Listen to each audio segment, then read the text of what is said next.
All right, joining us right now is our pal Joe Theismann, former Washington Redskins great quarterback legend. Of course, he used to throw a lot of passes to Art Monk, who's going to have his number retired. What's up, Joe? Hi, guys. Good morning. Good morning. How'd you feel about that for Art Monk before we dive into the Terry situation? I am so excited for Art. It took way too long for him to get into the Hall of Fame. And now what the Commanders have done is they've expedited the process for him to be a part of having his jersey retired, his jersey number. And it's just great. I mean, Art started as a running back. He was a running back at Syracuse. And when we got him here in Washington, it's amazing what Coach Gibbs saw in him. But I'll tell you a funny story about him. Art, obviously was a wide receiver and had to learn to become one. And the funny part of it is Art couldn't get away from bump and run coverage. They'd put somebody on him, and it would be like a little bit of a fist fight just trying to get away. So Joe, in his wisdom, basically said, well, we're not going to leave you stationary. We're just going to move you. Harder to hit a moving target. And so if you look back on our games, all the movement was done by Art. So which means he had to learn every position. And he became proficient at it, but he never had to worry about bump and run coverage again. And it was a delight to throw the ball to. He's a big target, always caught the football. And once he got the ball in his hands, then he became the running back that he was in college. So it was a fabulous combination. He did so much for us, for our franchise. And, I'm thrilled that he's going to have his number retired. You, of course, played in Lake Tahoe before we dive in. How was that experience for you? It looked like it's an unbelievable property. Weather was beautiful. Yes. I'll leave it. Yeah. Are you not going to talk about your game? Oh, come on. No, the game wasn't that good. I just can't hit it as far as I used to. Yeah. I think, length is a big thing. I mean, even if you watch the tour, you look at the guys that hit it a long way. They have, I think, a distinct advantage on tour. It's difference when you've got an 8-iron in your hand and a 5 hybrid or a 5-iron. But anyway, it was a great experience. The American Century Championship was so much fun. Joe Pavelski won it with another birdie on 18, which he really didn't need, but he got it anyway. It's a great week to be able to spend around so many people, learn so much from them, and see the incredible athleticism they have. And once again, Annika Sorenstam got close. Yeah. And John Smoltz, at his age, he wanted to be the oldest player to win. He came close. But it's just a great bunch of people, a great time. Who did you play with? I played with Mike Vrabel and Kyle Juszczyk on Sunday. Yeah, I had a great visit with Mike, and Kyle's just a terrific kid. He was San Francisco cut him. Yep. And then all of a sudden, a lot of suitors came, and all of a sudden, San Francisco said, "Well, maybe we're not going to get rid of you. Yeah. So we'll keep you now." And it was a great experience. It really was. All right, so I think we've had you on, or somebody else at the stage. I think we had you on talking about the Terry deal. I know your general sentiment is that you got to pay Terry. What was your take on his little press conference yesterday? Just kind of giving his perspective. I thought it was great. I didn't think it was out of character, but some people have taken it as kind of a diva-like move. Definitely not a diva-like move. I mean, he wants to be here. He wants to play for this franchise. He's done so much for this franchise. And I think what you heard was just really what he said was frustration by the lack of communication. Mm-hmm. Yeah, I mean, think of any relationship. When there's not communication, there's frustration. I don't care what relationship you're in, whether it's with your spouse, whether it's with your kids, whether it's in business. It doesn't matter what's going on. If there's no communication, it's very difficult to understand where you stand. I mean, you look at, Terry's numbers are just, amazing to me. He's at his salary is $15.5 this year, and then you look at the salaries. Jamar Chase $40 million, Justin Jefferson $35, CeeDee Lamb $34, DK Metcalf $33, AJ Brown $32. Then you get all the way down to Jalen Waddle, who's number 10, at $28.5. I mean, I don't know what the number is, but I know that Terry brings so much more to this franchise than just his athleticism and his touchdowns and the way he plays. He's a charactered individual. He's great in the locker room. He's never been a problem. He works his rear end off. And here's the thing that I don't know the numbers, and I don't, I certainly don't understand what Adam and Josh and the guys are going to do there with the team. But I do know that if you look at a guy like Terry McLaurin and you see what he's done and what he accomplished last year, 82 catches last year, and then all of a sudden you want to bring other people in, and players aren't stupid. They step back and they say, well, this franchise is not going to pay a guy of this quality, of this character, great locker room person, great work ethic, great individual in the community. If they're not going to pay him, because all the guys have in their mind what they believe is a fair value. If they're not going to pay them or even come close to the number that whatever it might be, then I might think about not going there. See, because this has a ripple effect, the way I look at it.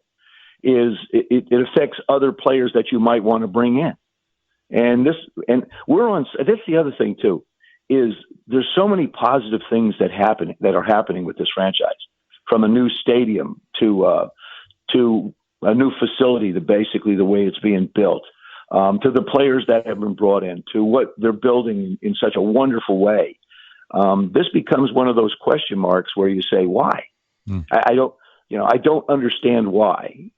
And I guess that's the thing that's, got me a little bit curious as to why, first of all, why no communication? And secondly, why can't he be in this category of somewhere between 28 and, obviously not the 40? I mean, when you really think about it, you've got,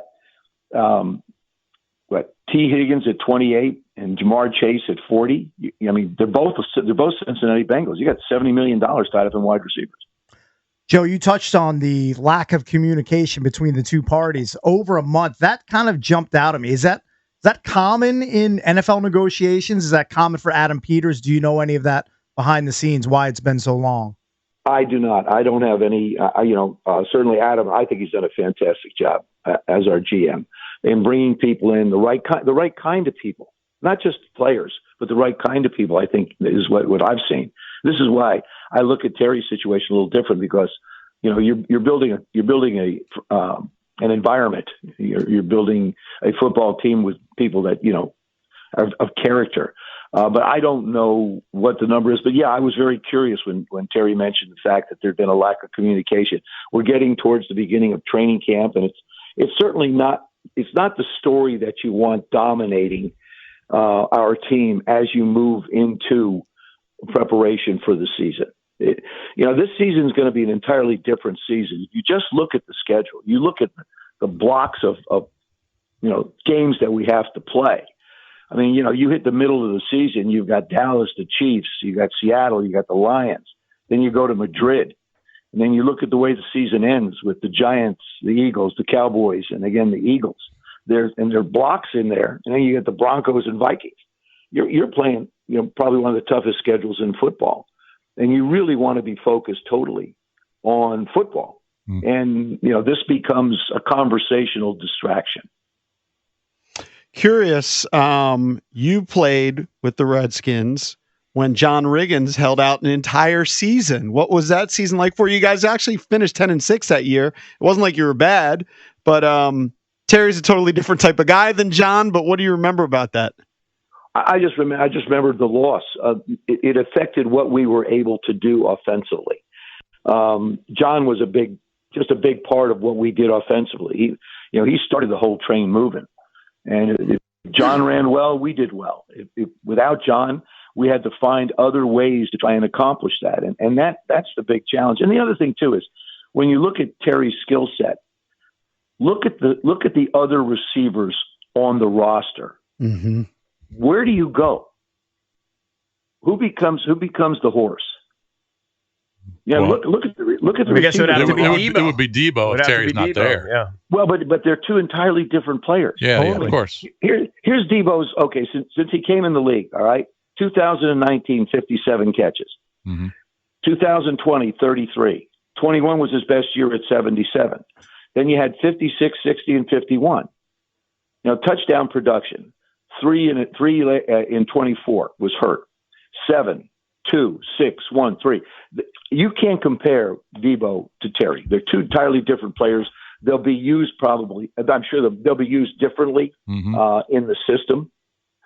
So, I just, when you think about taking a stance on someone and saying, okay, if it doesn't work out, and I don't know, I want to say is I don't know anything about the negotiations. I don't know anything that Adam is thinking or Terry is thinking. But when you sit down and look at it and say, okay, where do you go after Terry? If we don't have him on our team, what's our next best option?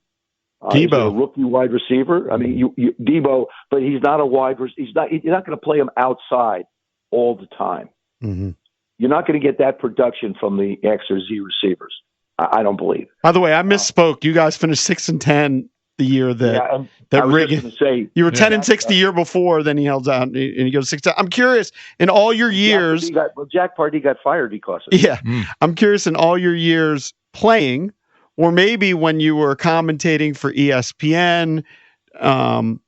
Did you ever have a contract situation which just built up an animus between you and either the team or you and the company that you're working for?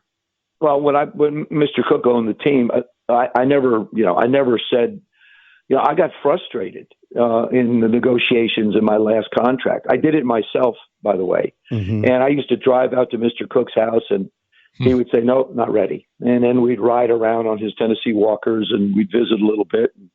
And then I'd go home and I made five trips out to his house. And it became frustrating thinking that you might have a deal or you might be able to know what was going on. But we did communicate. And like I said, that's the one thing, any type of communication is really what I think, I know from a player standpoint, is what you're looking for. You may disagree on guarantees. You may disagree on length of contract. You may disagree on numbers. Certainly the player takes one stance, management takes another one. But the lack of communication is the thing that, it would make it easier, I think. I know for Terry, it would at least make it easier as any player to where are we? Let's talk about it. And I don't know whether you can say that they've both sort of taken a stance and that's where it's going to be. But, I just think that the communication is such a big part of it. I certainly sense Terry's frustration in his comments the other day. Is it your gut, though, and your vibe that eventually they'll get something done? It might be 2 weeks into camp, but eventually they'll get something done. I think so. Yeah. Like I said, I think where's your option? If you step back and look at where we are as a team and the pieces in place, what's your next best option after Terry if he doesn't play? And he's in the last year of a contract, and it doesn't serve him well not to participate, but it also sort of is upsetting a little bit of the apple cart that's running so smoothly with such great expectations. And like I said, he was here before new ownership came, and he was still a star in the community as a player in the locker room. I mean, if Terry, and I say this, if Terry winds up going someplace else, he's going to make that football team better. Mm-hmm. And certainly I would not want to see him go anyplace else. I believe he's just a really special kind of football player and person. Yeah. It's funny because I said before we took calls today, Joe, that I would think that most people, 9 out of 10 would be on Terry's side here, but we took a lot of calls. There are a lot of people that are kind of just looking out for the team, and they were on Adam Peters' side saying, look, this is a business thing. On our poll, it's 70-30. He's got to look out. He's got to look out for the team for the next 3 or 4 years, not just this year. Certainly. But here's the thing, and I'm glad you brought that up. And those people that took that view, let me just say this. This team is not strapped with a quarterback that's making $50 or $60 million.